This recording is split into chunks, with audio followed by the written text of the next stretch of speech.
Wise Child by Monica Furlong, Chapter 21, The Ship. Colman did not seem at all surprised to see me. "I thought you might get out," he said. "I was waiting for you." In the long hours of sitting in the church listening to the trial, Colman had hatched a plan. Donal, the jail-keeper, was also the village shoemaker. Colman would go to see him and ask him to make him a pair of shoes. The keys of the jail, everyone knew, were kept hanging on nails inside Donal's front door, since no one ever tried to get anyone out of our tiny prison. Most of the people confined in it were men so drunk that they were left there overnight to sober up. It would not occur to him to hide them. Somehow Colman would distract Donal's attention, and then go to the jail and let Juniper out. The really difficult part came after that. If Juniper and I headed for the eastern coast of the island and tried to get to the mainland, we would be overtaken and recaptured. Where could we go? Naturally, our first thought was the warren of tunnels in the cliff. We could certainly hide there. So far they had not discovered the door behind the table and the wall hanging, and even if they did so, we might still elude them, since Juniper knew the secrets of the caves that they did not. But the problems were still daunting. What would we eat, and how would we get fresh supplies of food? However, the choice between alternatives still seemed to me a simple one. "If we leave Juniper where she is," I said, "they will torture and kill her. This way at least there is a chance. You and Cormac might be able to smuggle some food into us, and eventually, if they think she has vanished, they will stop looking for her and we can go to the coast." We arranged that Colman would set off at once on his errand to Donal, and that I would wait hidden near the rock that led into the tunnel. By a circuitous route, I passed along the road that led into the village and edged my way along the cliff until I found the rock. I sat down to wait. It was several hours in which I was cold, miserable, and frightened, before my sharp ears caught the rustling in the bushes that meant Colman was on his way back. He gave the curlew cry to warn me of his arrival, and I ran through the trees and low scrub to embrace Juniper.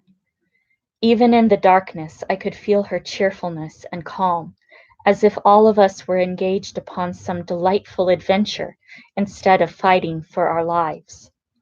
"We must go," she said. "Go?" "Across the island to the west." The west led only to a rocky, deserted coast, and I could not imagine any good reason for going there. "Why?" "You'll see. It'll be safer than the caves. We might easily starve there." But I could see no good reason to go westward. Often in the past Juniper had seemed to know about things before they happened, but they had been small, ordinary things, not things upon which our lives depended. What did I really believe about her power? Was it only good for curing measles and the milk infection, or did it extend far beyond that? I wished I knew. Suddenly I felt terrible again. I was tired and hungry, and now in the middle of the night I must begin the long walk across the island. "All right," I said. "Coming, Colman?" "No," he said. "I want to see what happens here." "Won't they guess you helped me escape?" said Juniper. "It will be dangerous for you to remain." Colman's face set in obstinate lines.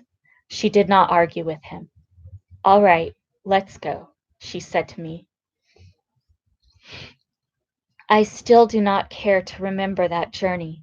Neither Juniper nor I had slept the previous night, and we had many weary miles to walk on a journey that started by climbing a sheer cliff. It was morning before we reached the top of the cliff and set off across country, and exhausted as we were, we felt that we must keep going across the great moor putting as many miles as possible between ourselves and the village.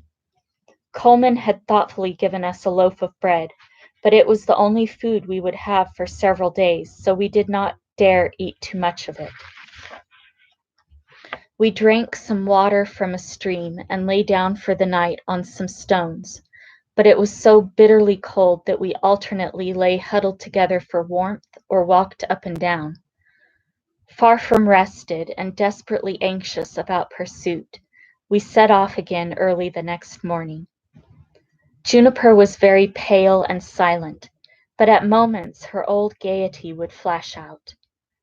Our problem was beginning to be sheer physical weakness.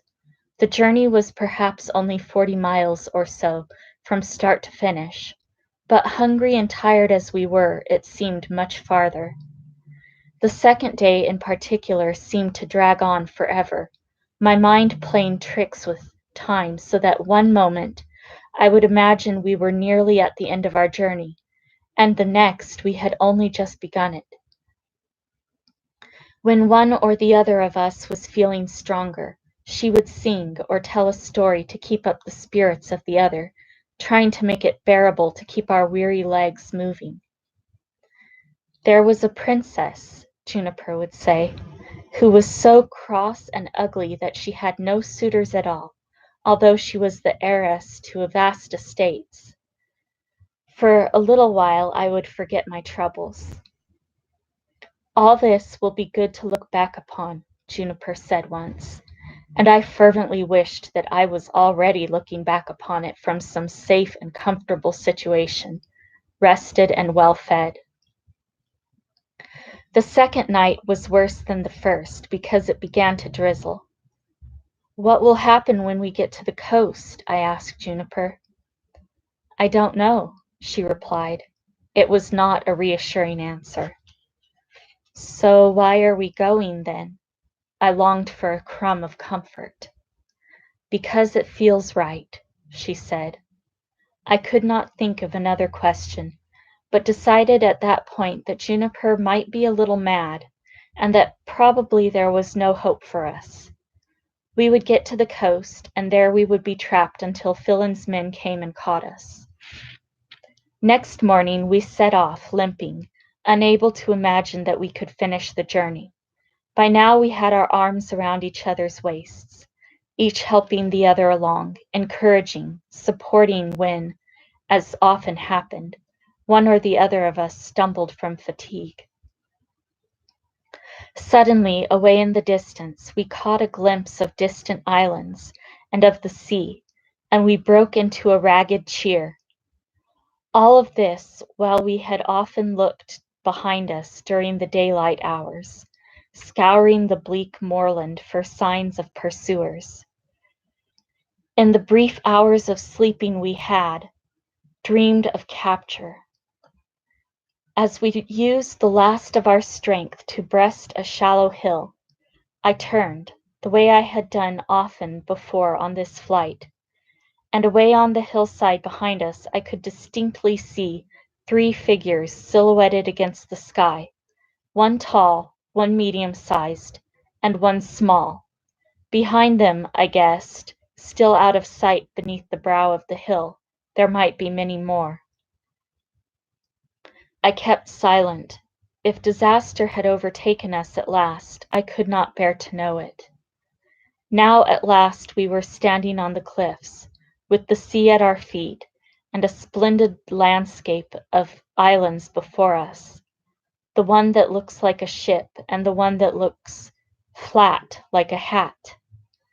There, right in the middle of the bay, with the sun shining on it, was a real ship, a big ship with a striped sail. For a moment I searched in my mind for the place where I had seen that great sail and the fine black hull before, and then it came to me. It's the Holy Trinity, I shouted at Juniper. Finbarr's ship. She nodded with a look of peculiar pleasure and modesty all at once, so that I should not think she was thinking, I told you so. We scrambled down a rough track to the beach, stumbling, falling, and sliding. Already a new problem had arisen. The Trinity was anchored a long way out. How should we draw its attention to us?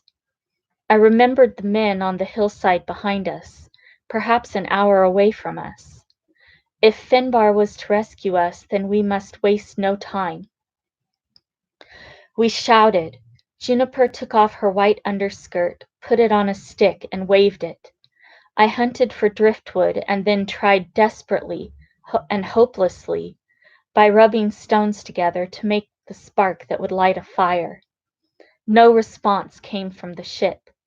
It was still early morning, and for all we could tell, everyone on the vessel was asleep, deaf to our cries.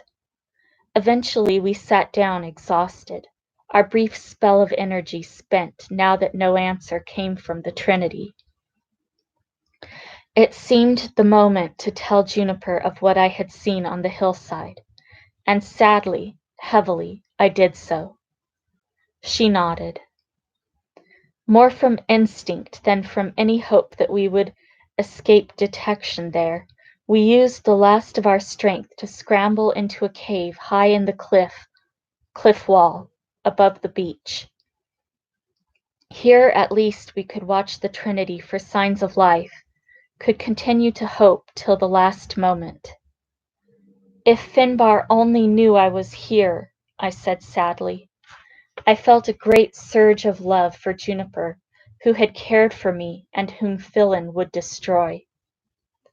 I love you, Juniper, I said, so that there should be no mistake.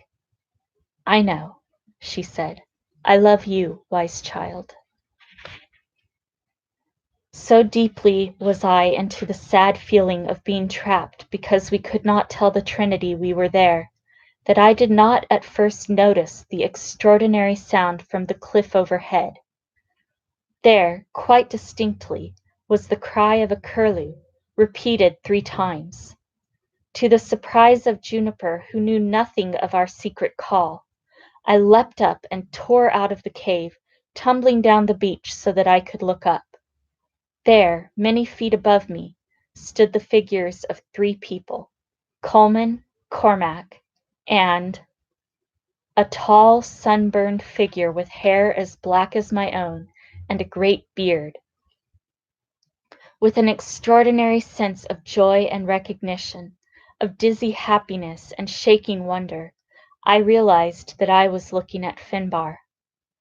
It was much later, when we were safely on the ship, that I asked Juniper again why she had gone west across the island. Had she known Finbar would be there? Not exactly, she said. I just knew that it would be the right thing to do, most of the time. Once or twice, walking across the island, I thought that I might have made a ghastly mistake, or even be quite mad, but on the whole I thought it would be all right, and she laughed. Did you use magic? I asked her. My sort of magic, she said, the kind that depends on things fitting together. This left me puzzled and rather disappointed, as if maybe our rescue had been little more than a matter of luck. Probably she didn't have much power after all, dearly as I loved her. As we sailed out of the bay, Juniper and I stood together in the prow of the ship. Somewhere behind us on the deck, giving orders to his men, was Finbar, a bearded stranger of whom I felt quite shy, and whom I would now have to get to know all over again. My world seemed to have changed, and I no longer knew where I was or who I was. The sun was slowly going down, making the whole world golden, when I saw it. Look, I said to Juniper, look there! Ahead of us in the sea, clear as clear, was Tir Nanog, the magic island of the west. Serene in amethyst and lapis, in pearl and coral and jade, were the palaces of the unearthly kingdom. Manannan has drawn his cloak back so that we can see it. Oh, Juniper, isn't it beautiful?